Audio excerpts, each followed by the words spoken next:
volunteer. Anybody that wants to sit here, any volunteers? Any volunteers? These guys are in the service, so they didn't know that not to volunteer. All right, great, thank you very much. Have a seat. I want to get through. A couple of questions for you first. What's your name? Paula? Paula? Yeah. You spell P-A-U-L-A? Yeah. Okay. Nice. All right. So, the commander here, the Missile Combat Group commander, was usually a captain or a major. So, first question is, which would you rather be, a captain or a major? Captain. Major. All right.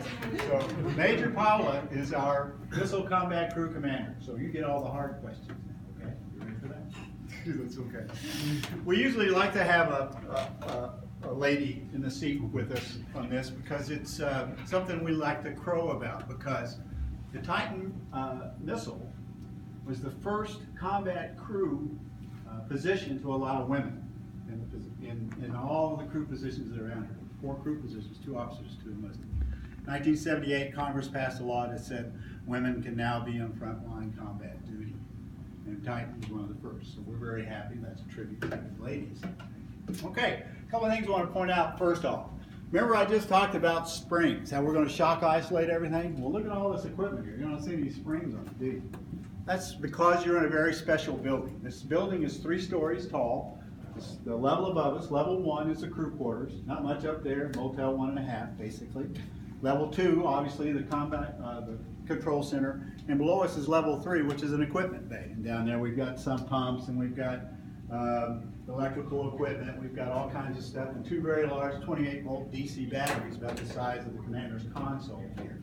Also down there is our escape hatch. Okay, it's kind of looks like the cover of a torpedo tube. It has 4 bolts in it. You take the bolts off. You crawl out about 14 feet through dead lizards and stuff here in Arizona.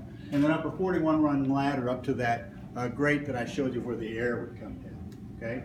Well, this building is encased in a concrete bird cage. Round, domed on top, round on the sides, flat on the bottom. Okay? And the building is suspended by 8 very large spring assemblies. There's one there, there's one back by Kirby over there, and there's one there, and they're all around this. Okay? So in the event of that nearby nuclear detonation, rather than isolate or trying to shock isolate everything that's in here, we shock isolated the building. So the building will bounce up and down and rattle back and forth. When you walked in here, you walked over a small bridge. That bridge separated the building from the sides of the wall by a space about like that we call the rattle space. So we'll shake up and down and not spill any of the commander's favorite beverage. There you go. All right. Well, let's talk about what's down here. I want you to look over here to the right. You'll see a very big round thing. Looks like it's covered in duct tape. That's blast valve number 5. That's where our air comes in. That valve can sense 2 psi of overpressure, and then it'll slam shut. So nearby nuclear detonation, you don't want any of that nasty stuff coming in here. So that'll slam shut for that. We start the launch sequence, it'll slam shut again. Commander has a button over there. If she needs to close that for any reason, suspected terrorism or something like that, she can do that too. Okay?